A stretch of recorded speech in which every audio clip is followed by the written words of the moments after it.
Olá, senhores, sejam todos bem-vindos a mais um webinar da Abracan.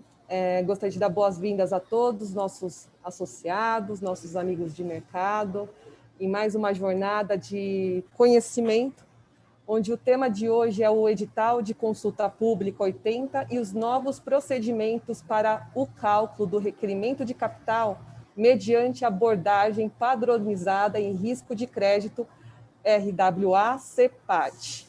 Nós temos aqui uma contribuição do nosso querido palestrante, Alexandre de Oliveira, que fará uma breve explanação sobre a agenda regulatória do Bacen para o gerenciamento de riscos das instituições no ano de 2021.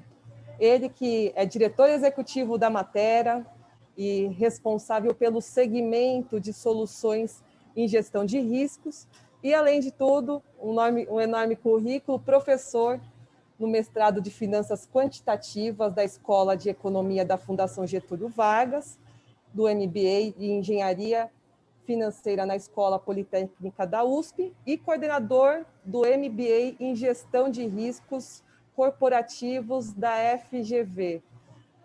Professor Alexandre, seja bem-vindo. Mais uma vez, muito obrigada por trazer mais conhecimento, mais informação aos nossos associados, nossos amigos de mercado, aqui nessa webinar da Abracan. Eu passo a você a palavra a partir de então. Olá, boa tarde a todos. Muito obrigado, Amanda, por suas palavras. Obrigado à Abracan por mais essa oportunidade nesse evento, para nós podermos, na verdade, interagir, compartilhar com o mercado sobre todas essas questões que estão aí dentro da agenda, né, para esse ano, que está começando, mas que o tempo passa muito rápido, né? Mal e mal começamos o ano, já estamos no segundo mês do ano, né? Já estamos em fevereiro, né? Então, o tempo realmente está bastante acelerado, né?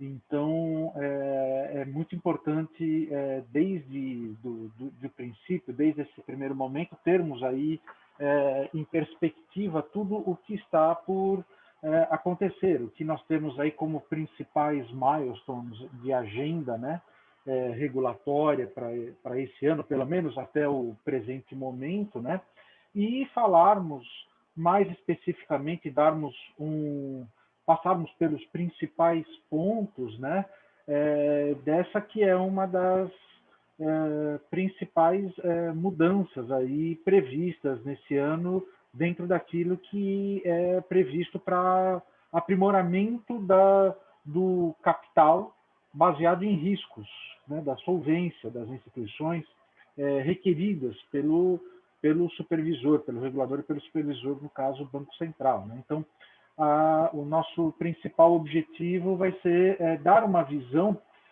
estruturada a respeito das principais mudanças aí que estão por vir. Então, basicamente, o que nós temos para falar, né, inicialmente um pouco dessa agenda regulatória de riscos, né, e aí vamos entrar essencialmente nos elementos que compõem o edital da consulta pública 80, que trata do risco de crédito padronizado, da componente dos riscos, a componente do risco de crédito padronizada, naquilo que diz respeito a tanto a questões dos seus requisitos, os principais requisitos que estão na norma, ou seja, quais são as características necessárias, os atributos necessários para se aplicar aquilo que são os conhecidos fatores de conversão de crédito e ponderação de riscos para a apuração do capital propriamente dito por parte das instituições, né?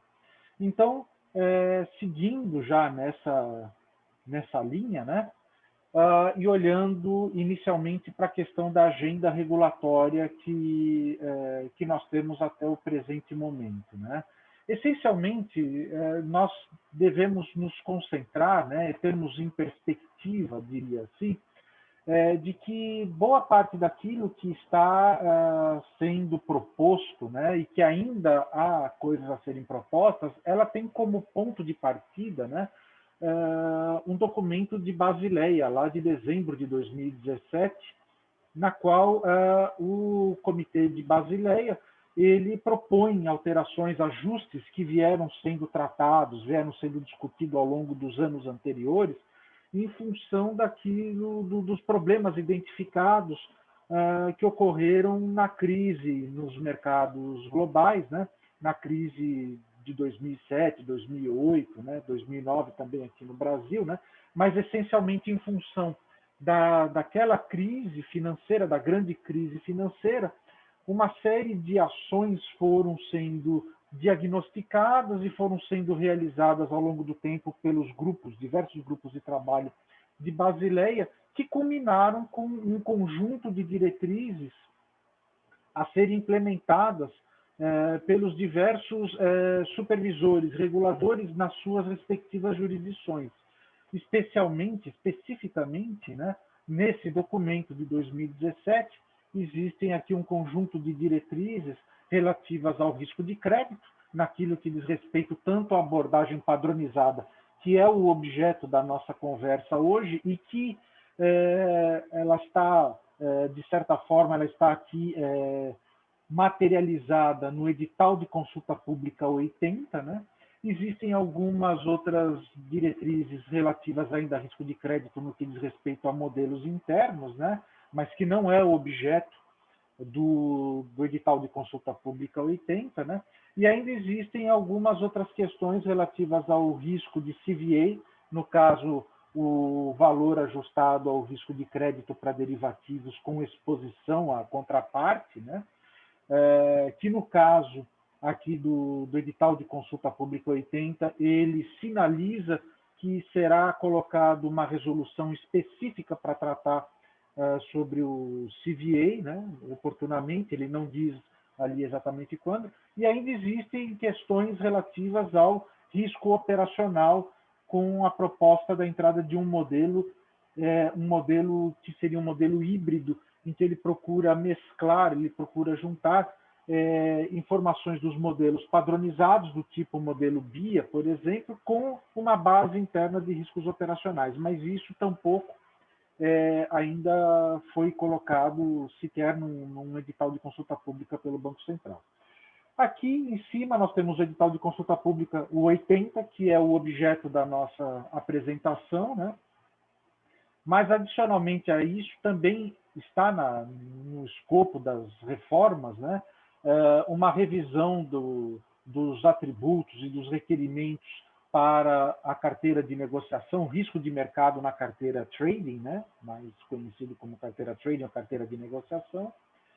Também o Banco Central colocou esses outros dois editais, eles fecharam a sua janela aí de consulta pública agora no final do mês passado, em janeiro, né? Sendo que o 78 trata de questões para instituições de pagamento e serviços de pagamento, onde ele propõe um capital, um risco específico para esse tipo de atividade, esse tipo de negócio. E também o 79, em que está se propondo uma série de aprimoramentos em função das inovações tecnológicas e modelos de negócio relativos aos sistemas de pagamentos e transferências internacionais. Então, essencialmente, o que nós temos agora, nesse momento mais atual, nós temos aqui um contexto em que nós temos pelo menos 4 editais de consulta pública, sendo que 2 acabaram de fechar, e esses 2, o da carteira trading e o RWA-CEPAD, vão até, se não me engano, por volta do dia 22 ou 23 de fevereiro, ainda aberto para comentários e considerações por parte das instituições.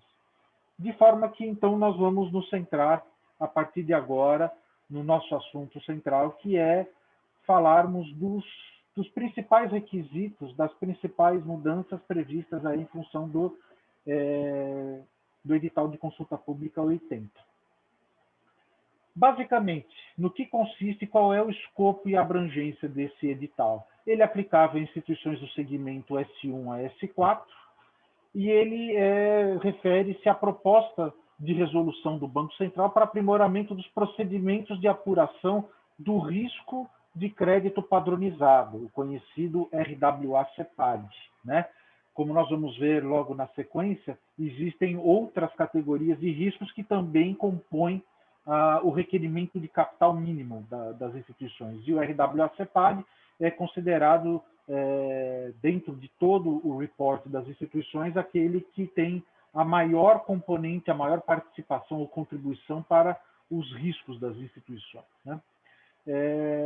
Ele é introduzido com base nas recomendações daquele documento que nós acabamos de falar, de Basileia, né? E tem uma série de objetivos esperados através da consulta pública, como, por exemplo, simplificar a apuração, dirimir dúvidas das instituições, eliminar ambiguidades, esclarecer alguns entendimentos e corrigir alguns desvios ou erros que, eventualmente, possam ser necessários serem corrigidos através do edital. Muito bem. Olhando para aqui uma figura, eu diria que aproximada, né? Sempre aproximada, e essa é uma figura que é minha, né? Das minhas anotações, minha cola pessoal, né?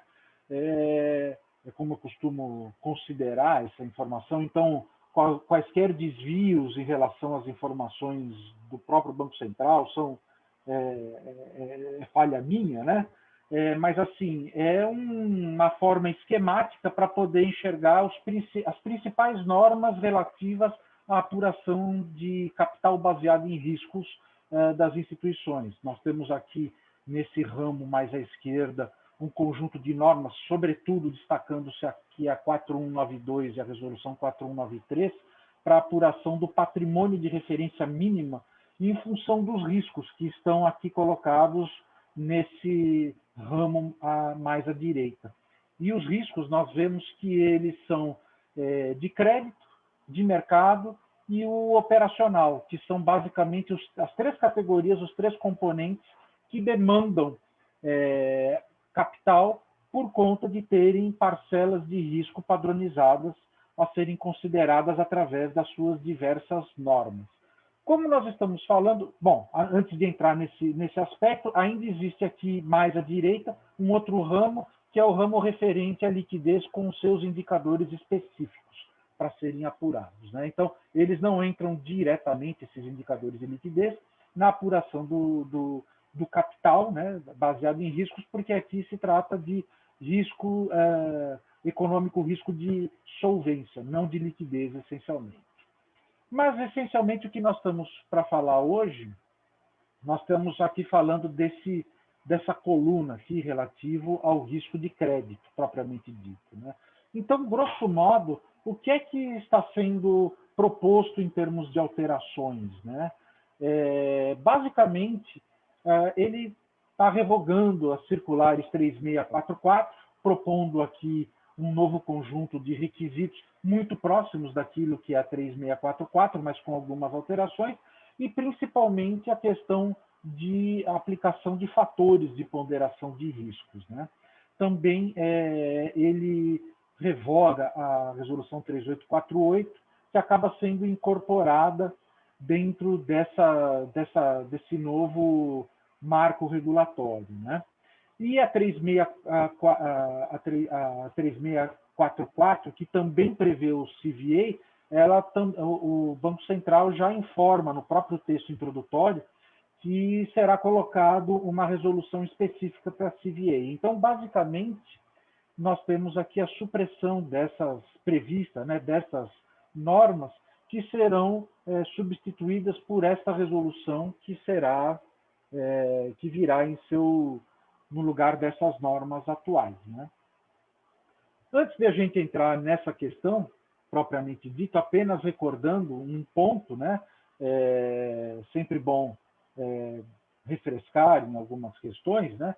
Mas, essencialmente, quando nós estamos falando de capital baseado em riscos, etc., nós temos sempre que pensar que por trás de toda essa informação, nós temos lá eventualmente, uma exposição a uma categoria de risco, por exemplo, o risco de crédito, aqui no caso. Essa categoria ela pode ter, teoricamente, lá uma distribuição de probabilidades para as perdas agregadas, né? E em cima dessa distribuição de probabilidades, obviamente, você tem implicitamente algumas medidas, algumas informações. Uma delas é a perda esperada, que tipicamente pode servir como um balizador, né, para a questão de provisões, né, de perdas, né, nas instituições.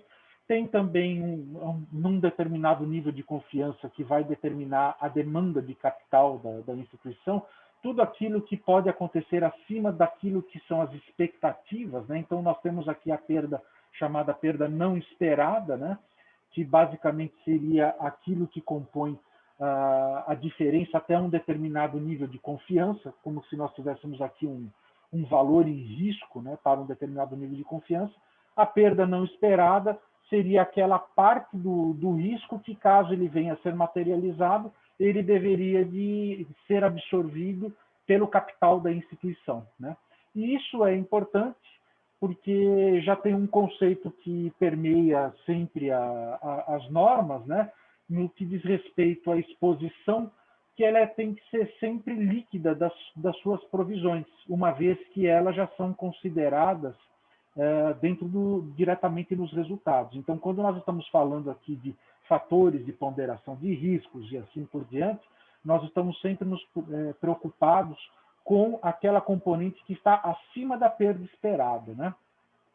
E aí, apenas recordando um outro ponto básico, né, é que o nosso indicador principal aqui de capital, de requerimento de capital, ele vem através do índice de Basileia, né, onde ele é uma relação entre o patrimônio de referência e o risco, e o patrimônio de referência ele tem alguns componentes, o capital de nível 1 e capital de nível 2, né, sendo que o capital de nível 1 ele ainda é repartido em capital principal, né, que é capital societário, mais resultados acumulados, retidos e assim por diante, e capital complementar, que tem também a possibilidade de dívidas subordinadas perpétuas e assim por diante. E do outro lado, na componente de riscos, nós temos essencialmente até hoje os 3 tipos de riscos, né, o risco operacional de mercado e de crédito, e agora, através do edital de consulta pública 78, também a proposição aqui da introdução de mais um componente para ter capital requerido, que seria o de serviços de pagamento. Então, essencialmente, olhando para o nosso objeto aqui dos requisitos, nós temos aqui o risco de crédito, que pode todos os riscos serem medidos, tanto por modelos internos ou modelos padronizados. O modelo padronizado é um modelo que é utilizado na sua quase totalidade pelas instituições, né? Não na totalidade, mas na quase totalidade. E nós estamos falando aqui de uma norma que vai mudar exatamente o modelo padronizado, né? Onde essencialmente nós temos aqui uma exposição em cima da qual é aplicado um fator de ponderação de riscos para a determinação do risco da componente, no caso aqui de risco de crédito, que por sua vez acaba sendo um dos componentes para avaliação do requerimento mínimo de capital que uma instituição deve ter, né? Então, as principais mudanças colocadas pelo edital de consulta pública referem-se às definições das exposições, aos fatores de ponderação de riscos e ao fator de conversão de crédito, propriamente dito. Para a gente saber um pouco do impacto dessas informações, é importante a gente olhar rapidamente para a questão da norma vigente, essencialmente a 3644. Quando nós olhamos para a 3644, claro que o RWA-CEPAD, como está colocado aqui, ele depende de todas essas circulares, mas olhando principalmente para a 3644, nós temos aqui o componente que são as exposições e a aplicação dos respectivos fatores de ponderação de riscos.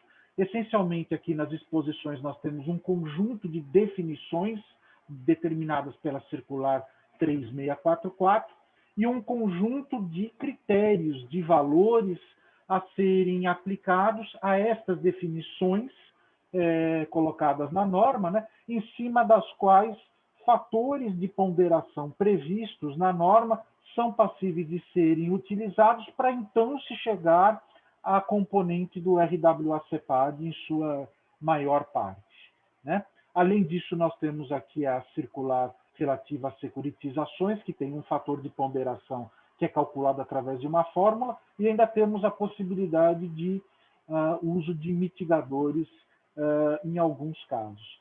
Essencialmente, o que está sendo feito de mudanças?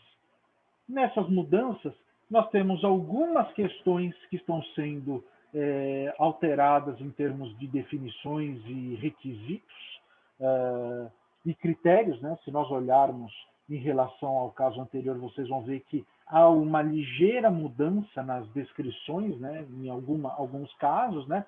Que, é claro, precisa se entrar no detalhe do edital da consulta pública 80, né? E também os fatores de ponderações, cuja principal alteração são os fatores de ponderação que passam a ser, tem a possibilidade de serem feitos em classes, ou em faixas, ou ratings, de acordo com cada um dos casos, que, como nós vamos ver logo mais. Também a questão como eu falei anteriormente, a própria resolução do Banco Central, essa resolução ela incorpora a resolução 3848 relativa às securitizações e uma pequena alteração marginal, eu diria, está colocada para a alteração de garantias fidejussórias específico no sistema cooperado, né? Então, olhando, em primeiro lugar, apenas para essa questão da resolução 3809, fazendo um pequeno parênteses, né? O que a gente vê é que, no caso de garantias fidejussórias no sistema cooperado, essencialmente nós passamos a ter aqui a utilização de um sistema de classificação de riscos, no qual, enquanto originalmente era 20% de FPR, o FPR agora ele passa a ter uma gradação proporcional ao tamanho do risco, da classificação de risco adotado em cada situação. E esse mesmo esquema de proporcionalidade do fator de ponderação frente a uma maior exposição é um princípio que também está sendo adotado no edital de consulta pública 80, como a gente vai poder ver a partir de agora, né? Então, olhando agora especificamente para as alterações relativas ao que seria o equivalente da circular 3644, né? Em primeiro lugar, nós temos aqui uma alteração relativa aos fatores de conversão de crédito, que trata-se especificamente das exposições não contabilizadas no balanço patrimonial, né? Então, aqui, essencialmente, nós temos um conjunto de requisitos que são quais são os tipos de exposições que são considerados aqui como se fossem ativos contingentes, né? Que precisam primeiro ter a aplicação do fator de conversão de crédito para então nós chegarmos na exposição em cima da qual os FPRs poderão ser aplicados na sequência, né? Então, nós temos aqui os fatores de conversão, né? Que dependem de cada um dos casos, por exemplo, limite de crédito, crédito a liberar em até 360 dias, prestação de aval, fiança ou coobrigação, ou bem ou direito entregue disponibilizado com seus devidos detalhamentos daquilo que está contido na proposta colocada no edital aí 80, né? E com os respectivos fatores de conversão. Se nós olharmos para 3644, aqui nesse quadro aqui embaixo, nós veremos que esses fatores de conversão atualmente, eles ficam entre 0, 20, 50 e 100%, que tipicamente acontece com os fatores de conversão, nesse caso aqui também, dentro do novo edital de consulta pública, com a exceção de que agora nós temos aqui um caso específico no limite de crédito cancelável, né? Onde você também pode ter um caso de um FCC de 40%. Né? Aí, olhando para a parte, digamos assim, a parte central, a parte que é o core eu diria, o core do RWA-CEPAD, né? Que é a aplicação dos chamados fatores de ponderação de riscos para poder gerar o respectivo risco ou requerimento de capital necessário que a instituição tem que observar para ser considerada solvente, né? Então, aqui o ponto central são os critérios e os valores dos fatores de ponderação de riscos, né? Os chamados FPRs, né? No caso aqui, a primeira questão que é colocada é a disposição geral, o caso geral. É exatamente isso que está colocado aqui. A exposição para a qual não há determinação específica deve ser aplicado um FPR de 100%. Então, isso significa o quê, basicamente? Que se nós temos uma exposição de X, na verdade, o FPR vai ser exatamente o valor da exposição, né? E ainda nós temos aqui algumas especificações. Exposição para a pessoa jurídica de direito privado não financeira, não garantida por imóveis, devem ser classificadas ou como exposição de varejo ou como exposição de pessoa jurídica não financeira. Sendo que ainda tem aqui alguns detalhes sobre nós termos aqui uma ou mais pessoas jurídicas sendo contempladas numa única exposição. E ainda a classificação externa de risco de crédito, que é uma questão importante, que, quando prevista para a determinação da FPR aplicável, ela deve ser sempre conferida por agência de risco de crédito, registrada ou reconhecida no Brasil, e se tiver mais de uma classificação, deve ser considerada a mais conservadora e a mais atualizada possível, né? Então, esses são os atributos básicos gerais a serem considerados. E aí a gente começa a entrar nos diversos detalhes. Então, por exemplo, considerando o fator de ponderação, um FPR de 0%.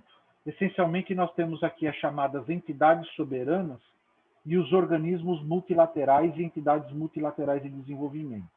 Essencialmente, aqui nas entidades soberanas, nós temos Tesouro Nacional e Banco Central, nós temos também valores mantidos em espécie e moeda nacional e outros créditos que são presumidos, né?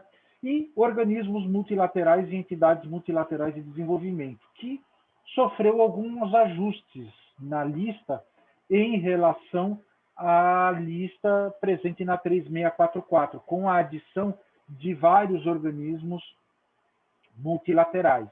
Uma nota a ser observada aqui no caso é que o BNDES, que estava contido na lista da 3644, ele passa a ficar aqui com um fator de ponderação de 30%, segundo as informações do Banco Central. Olhando mais de perto para essa questão dos fatores de ponderação de riscos, né, nós temos aqui do lado, nesses quadrinhos, para cada um dos casos, os respectivos fatores de ponderação, dependendo da faixa ou do intervalo de classificação de riscos que em cada um dos casos a gente tem, né? Então, a diferença é que agora nós passamos a considerar essa informação qualitativa da classificação de risco externa do ente soberano, né? Dado por agências de rating, por exemplo, para poder fazer uma aplicação de um fator de ponderação dependendo do risco. Quanto maior for o risco, maior o fator de ponderação possível. No caso de instituições financeiras, por outro lado, nós temos as instituições são classificadas nas faixas A, B ou C, né? As instituições financeiras e demais instituições autorizadas no Banco Central ou sediadas no exterior, com as quais não sejam elaboradas demonstrações contábeis, ainda que podem ser consideradas câmeras ou prestadores de serviços de compensação e liquidação, né? E entidades que operam infraestrutura do mercado financeiro sediadas no exterior. Atualmente, na 3644, o fator de ponderação é entre 20% a 100%, 20%, 50% ou 100%. Né? No caso aqui, agora nós passamos a ter uma diferenciação, né? Se nós temos um vencimento original de cada uma das operações abaixo ou acima de 90 dias, para cada uma das exposições que nós temos a instituições financeiras, e ainda envolvendo aqui ou não a possibilidade de existência de um acordo de netting ou não em cada um dos casos. Outra categoria aqui importante, considerada, é a questão daqueles que são os chamados cover bonds ou títulos, que têm alguma regulação específica destinada à proteção de seus detentores, né? Então, nesse caso, a exposição relativa deve atender permanentemente a requisitos como esses elencados, além dos ativos subjacentes, eles somente poderem ter exposição ou garantias dadas ou pela União ou Banco Central, ou o governo central e suas jurisdições estrangeiras, ou ente governamental nacional ou não, de âmbito não central, ou as entidades multilaterais de desenvolvimento, né? E, essencialmente, nós temos aqui exposições relativas a financiamentos imobiliários em que o saldo devedor seja inferior a 80% do valor mais recente da avaliação de garantias, ou 60%, e assim por diante. Instrumentos derivativos, exclusivamente para fins de hedge nos termos da regulação, e disponibilidades financeiras provenientes de ativos integrantes da carteira. Então, esses são os ativos subjacentes que podem ser considerados como garantias ou como proteção para esse tipo de emissão. Nesta situação, nós temos aqui uma possibilidade, dependendo do nível do risco associado àquele emissor, e, em particular, se tratar de uma instituição financeira que atenda concomitantemente a situação de ter aqui um capital principal acima de 14% dos seus riscos, ou inclusive não mas razão de alavancagem acima de 5%, então, se for simultaneamente atendido a esses dois requisitos, então são aplicáveis os fatores de ponderação da coluna esquerda. Caso contrário, deve ser aplicado o fator de ponderação da coluna da direita. Isso para o caso de cover bonds. Ainda nós temos aqui outro caso, que é o de pessoa jurídica não financeira, né? Aqui, no caso, existe um conjunto de requisitos para serem considerados, para nós podermos considerar pessoa jurídica de grande porte, com baixo risco de crédito, né? Que é ter demonstrações contábeis auditadas por auditor independente registrado na CVM, ativo total acima de 240 milhões e receita bruta acima de 300 milhões, nenhuma exposição caracterizada como ativo problemático, ter índice de descumprimento lá no sistema de risco de crédito do Banco Central abaixo de 0,05% relativo aos últimos 180 dias, né? E ter suas ações ou títulos de emissão própria ou emitidos por entidade que detenha seu controle, negociados em bolsa de valores ou mercado de balcão organizado, sujeitos à supervisão governamental no Brasil. Então, aqui nós temos os respectivos fatores de ponderação para o caso do porte. Então, são 65% no caso de grande porte, ou pequeno e médio porte, 85%, e ainda no caso de financiamentos especializados, nós temos aqui um espectro que pode ser de 100%, 80%, 100%, até 130%, se for no caso de um projeto ainda em fase inicial. E nos demais casos, 100%. Apenas como comparação na 3644, para grande porte, 85% de FPR, e as demais são 100%, sendo que no atual momento, em função da pandemia, nós temos aí 85%. E para financiamento especializado, 100% de uma maneira geral, né? Então, aqui uma pequena diferença entre os FPRs atuais, vigentes, e aqueles que passarão a entrar em vigor, previstos aqui, propostos no edital de consulta pública, né? Importante ressaltar que ele entra em vigor, passa a valer, né, se uma vez divulgado em forma de norma, ele está previsto a ficar válido a partir de janeiro do próximo ano. Então, nós temos também participações societárias. As participações societárias ou instrumentos de dívida subordinada, então nós temos esses dois grandes grupos, né? Enquanto atualmente na norma nós temos para questão de participações acionárias um FTR de 50%, 85% ou 100%, na norma proposta nós podemos ter aqui algo da ordem de 250%, 400% ou 1.250%, dependendo do caso. E dívidas subordinadas aqui na ordem de 100%, e investimentos em empresas comerciais, algo hoje entre 85% e 100%. Investimentos em pessoa jurídica, inclusive por meio de instrumento financeiro derivativo, né? É também considerado dentro destas situações aqui configuradas, né?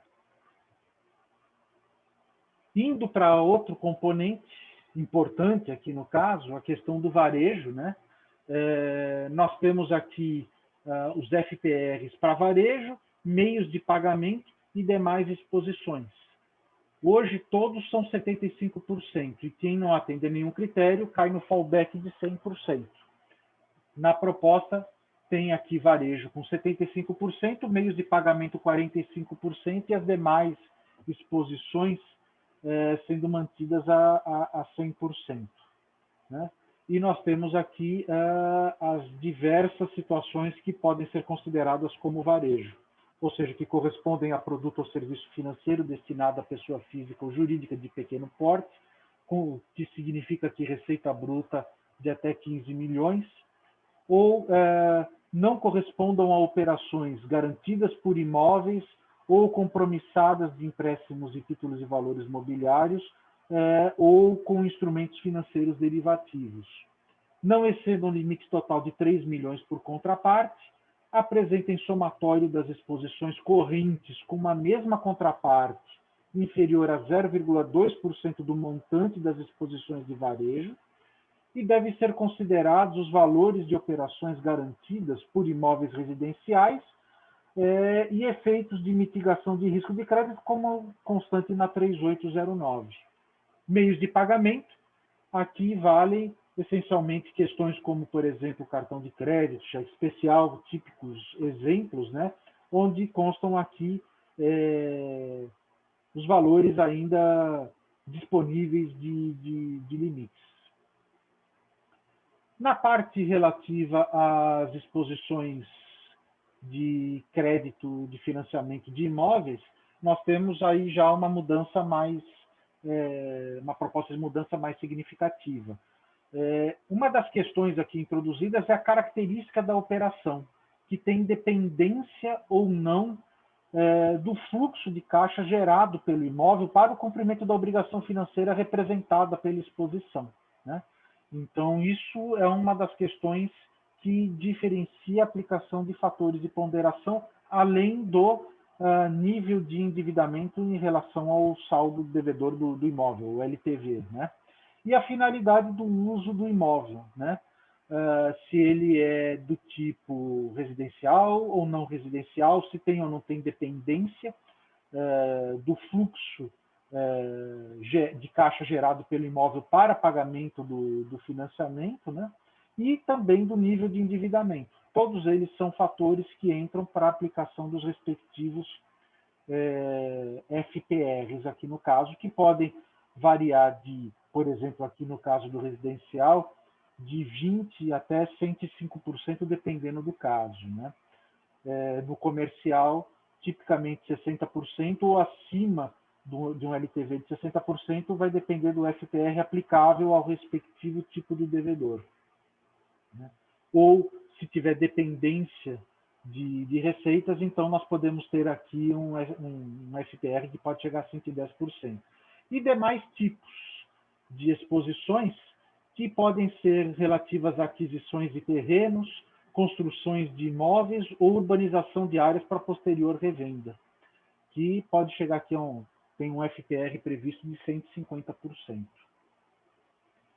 Ainda por fim, nós temos ainda questões aqui relativas a garantias, derivativos e garantias fidejussórias, né? Então, aqui nós estamos falando basicamente dos chamados ativos contingentes em geral, né?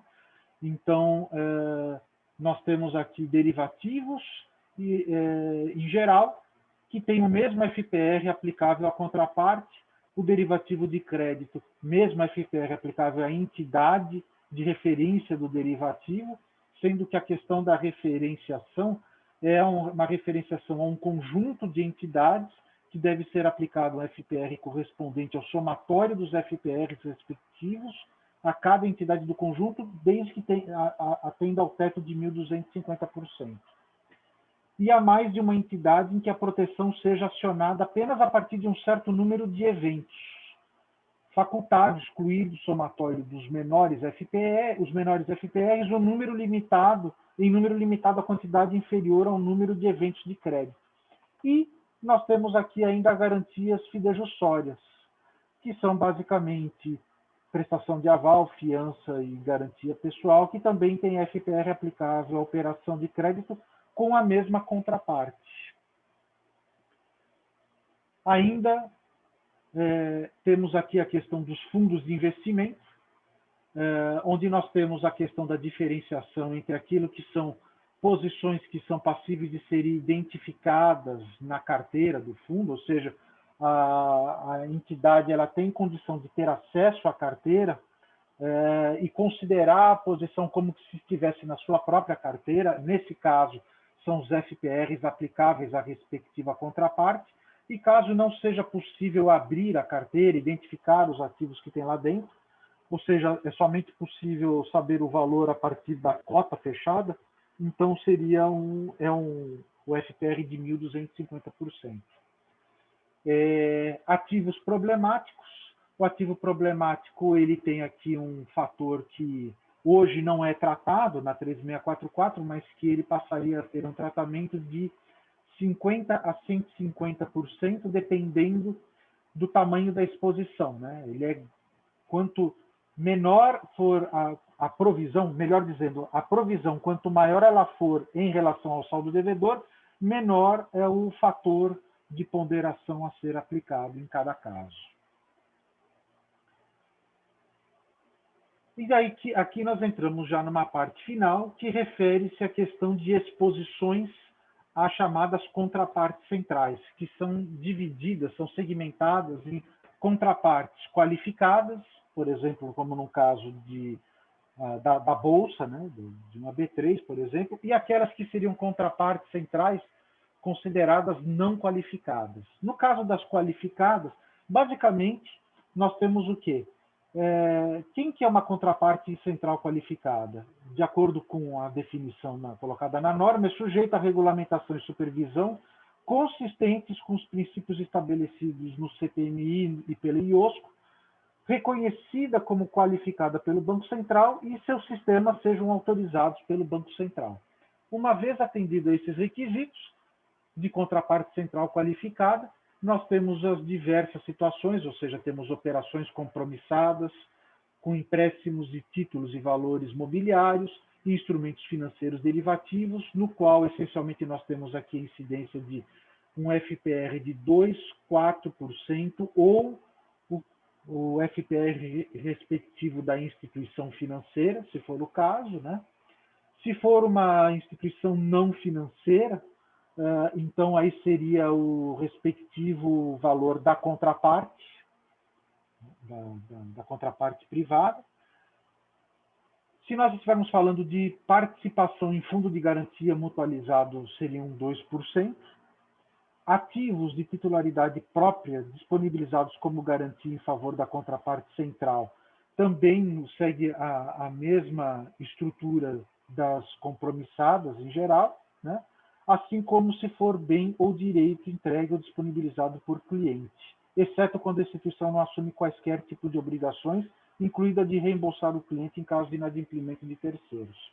Essa mesma estrutura, caso a contraparte não atenda aos requisitos de ser uma contraparte qualificada, então ele mudaria, não teria mais aqui os 2 ou 4%, essa possibilidade de FPR, ele apenas valeria os respectivos FPRs ou da instituição financeira ou da contraparte respectiva, e no caso de fundo de participação, seria 1.250%, como no caso de um fundo de investimento num fundo comum. E demais situações, né, demais exposições, aqui no caso geral, nós temos aqui os respectivos FPRs, que vão num crescente, 0% seria mantido para ouro, como ativo financeiro ou instrumento cambial. Nós temos aqui adiantamento de contribuições, tanto para o FGC quanto para o FGC cooperado, 20% no caso de inovações das dívidas dos fundos de compensação de variações salariais. Nós temos 50% para exposições de crédito ao FGC e FGC cooperado, e temos 100, 250 ou 300% para a questão dos créditos tributários, né? 100% para diferenças temporárias que não dependem da lucratividade futura para seu aproveitamento durante o funcionamento da instituição, 250% para aqueles que dependem da geração de lucros para o aproveitamento das receitas tributárias e 300% decorrentes de prejuízo fiscal de imposto de renda e de base negativa de contribuição social sobre lucro líquido, deduzidos no cálculo do patrimônio líquido. Basicamente é isso. É claro que é um tempo bastante enxuto, rápido, para a gente poder percorrer toda a norma. O meu objetivo, obviamente, não é entrar em cada vírgula, em cada detalhe da norma, mas é dar uma visão, talvez, uma contribuição de uma visão um pouco mais estruturada de tudo aquilo que está contido na norma, considerando que, é claro, todos podem, a qualquer momento, acessar a consulta pública 80 no site do Banco Central para poder enxergar a íntegra da norma com toda a sua riqueza de detalhes. Mas o objetivo aqui, obviamente, não é tanto ser uma cópia fiel, um copy-paste da norma, mas poder oferecer de uma maneira um pouco mais esquematizada, um pouco mais estruturada, alguns dos aspectos que nós consideramos serem, ou conceitualmente, ou mesmo em termos práticos, mais relevantes. Basicamente era isso que eu tinha para apresentar. Eu agradeço e fico aí aberto a eventuais questões que tenham aí, pessoal, para colocar. Muito obrigado. Mestre, vamos lá às dúvidas. Aqui já temos aqui algumas dúvidas no nosso Q&A. E eu vou começar aqui pelo nosso associado Teixeira, da AGK. Ele coloca: prezado mestre Alexandre, boa tarde. Você sempre brilhante nas apresentações. Obrigado.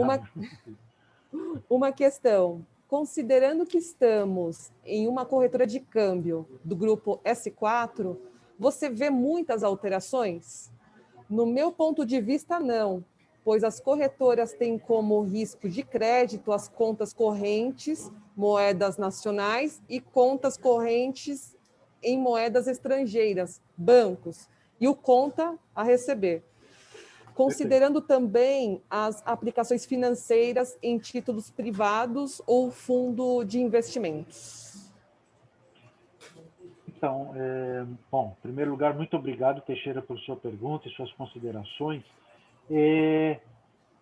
Sinceramente, nesse caso, eu não enxergo grandes impactos na norma, não. Se nós olharmos, por exemplo, para a questão de fundos, nós vamos ver que a questão de fundos, basicamente, ela se mantém de uma maneira análoga ao que é hoje. A principal questão, que é o famoso 1.250%, caso você tenha a cota fechada, é o que se mantém. E o mesmo preceito de, se você tiver acesso à carteira do fundo, você continua podendo se beneficiar de aplicar o respectivo FPR da contraparte.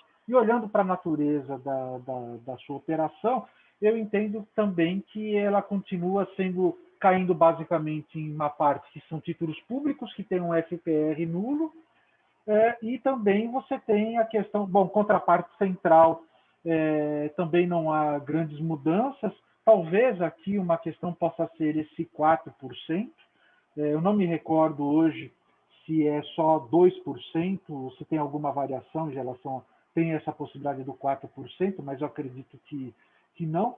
E a questão desses FPRs em geral, que eu também entendo que não foram alterados em relação à norma, a essa norma, né? Então, essencialmente, eu não consigo, assim, a princípio, enxergar uma grande questão de impacto diretamente aqui nessa questão. O que talvez possa existir é que há uma supressão, esse é um ponto, né? Quer dizer, um fator de conversão o FCL, né? O fator de conversão não de crédito, mas o de liquidação, né? Esse fator de liquidação ele não aparece aqui no ECP 80, né? Como tinha, por exemplo, como tem hoje, como é vigente. Então, talvez aí essa supressão possa ter algum impacto, mas aí precisaria se avaliar com um pouco mais de clareza e até, se houver dúvida, poderia ser um ponto a ser questionado aí para o Banco Central, como é que isso ficaria. Eu não sei se no teu caso esses fatores de conversão para liquidação, eles incidem nas suas operações diretamente. Se for o caso, talvez aí tenha um ponto de questionamento, um ponto de análise que você possa fazer. Ale, eu acho que o Teixeira ele vai conseguir obter a sua resposta ao final, lá na gravação, porque caiu a conexão dele. Ah, mas, tá bom. Mas ele vai conseguir verificar aqui a sua resposta. Teixeira, muito obrigada aí pela sua pergunta e a sua participação. Agora nós vamos aqui com mais uma dúvida de mestre para mestre, novamente, né? Tivemos aqui a presença do Teixeira, temos aqui a presença, que muito eu gostaria de agradecer, do Dr. Nelson de Oliveira, nosso associado da Advanced, e ele coloca aqui para você, Alexandre, excelente sua abordagem, meu jovem Alexandre. Como você vê uma possível exigência do supervisor dos chamados testes de estresse? Não teríamos uma visão global do mercado em momentos pontuais, emergentes ou mesmo históricos? E até mesmo por segmento ou instituições individualmente? Não seria uma métrica mais real do que a fixação dos FPRs? Muito obrigado, Nelson, principalmente pelo jovem. Muito obrigado. Muito obrigado mesmo. A questão, essa é uma questão importante, conceitual, que é uma discussão de bastante tempo, até mesmo em outras jurisdições, né? Por exemplo, nós temos lá um exercício que é feito através do CCAR, né, o chamado CCAR, ou Comprehensive Capital Assessment Review, né, que é feito, na verdade, pelo Federal Reserve, né, nos Estados Unidos, e é baseado essencialmente num exercício de teste de estresse aplicado para as instituições sob sua jurisdição, né, como aí uma alternativa à aplicação dos FPRs. Durante um bom tempo, houve, portanto, aí nós temos tido aí a questão dessa separação entre uma abordagem mais padronizada, vinda de Basileia, através da abordagem aí do índice de Basileia, o índice de solvência, que vem desde lá do primeiro acordo de capital de 1988, né, onde nós somente tínhamos a parte do risco de crédito, e aí foi estabelecida aquela razão entre patrimônio de referência e o risco, né, naquela que foi então a chamada razão de Cook, né, de uma maneira mais padronizada. A verdade é que essas duas abordagens, né, há um consenso de que ambas têm as suas vantagens e as suas desvantagens, as suas virtudes e as suas limitações, né? Não resta dúvida de que um exercício de teste de estresse ele é muito valioso, né? Mas se nós recordarmos que, por exemplo, ao longo do tempo, a própria Basileia vem trazendo, e o Banco Central vem trazendo, através dos exercícios de Pilar 2, os chamados exercícios de Pilar 2, vem colocando cada vez mais para as instituições a necessidade de que elas tenham uma compreensão não apenas dos chamados riscos de Pilar 1, como o que eu falei lá, risco de crédito operacional em mercado, mas daqueles outros riscos que talvez sejam riscos que sejam mais particulares e até mesmo não exista hoje, pelo menos, até hoje, uma forma, uma maneira de encontrar um mecanismo que possibilite a sua padronização através aqui o exemplo dos FPRs para o risco de crédito, por exemplo, né? Então, mesmo que você tenha aqui a aplicação de fatores de ponderação de riscos dentro de um modelo padronizado para o Banco Central, no caso, né, isso não te elimina a possibilidade e a riqueza que você tem ao fazer o exercício de Pilar 2, que é o seu processo interno de avaliação de capital e liquidez, né? Como muitos chamam, o chamado ICAP, né? Que é o processo interno de avaliação de capital, e o ILAP, né? Que seria o de liquidez. Então, isso mostra que essas duas abordagens, se nós olharmos ao longo dos anos, aí, das décadas, né? Na verdade, há um entendimento cada vez maior de que não existe a abordagem, uma abordagem que é preferível ou é melhor do que a outra. Ambas têm suas virtudes, suas limitações, mas há um consenso cada vez maior de que essas abordagens elas devem ser avaliadas, devem ser executadas de maneira conjunta, né? Claro que um exercício de Pilar 2, ele é um exercício muito mais complexo, dependendo ainda mais do porte da instituição, e, consequentemente, mais caro, mais oneroso, né? Já o exercício de Pilar 1, né, o exercício de um modelo padronizado, ele tem uma virtude de, por ser um modelo mais padronizado, ele é muito menos oneroso e mais tempestivo para ser realizado pelas instituições. Então, ambos, eu diria que têm as suas vantagens e as suas desvantagens, né? Talvez aqui o segredo seja utilizá-los de maneira conjunta, de uma maneira equilibrada, eu diria assim. Perfeito, mestre. E nós temos aqui mais uma dúvida. Agradecer aqui a presença a você, Matheus Magalhães. Ele agradece pela sua palestra, professor, e ele pergunta: operações compromissadas podem ser classificadas como FPR de 20%? Operações compromissadas. Então, nós temos aqui, por exemplo, quando você tem contrapartes centrais qualificadas, né? Então ele fala lá, operação compromissada, que compõe a carteira da própria instituição a ser liquidada em contrapartes centrais, né? Ele permite que você utilize o fator de ponderação da instituição financeira, no caso, né?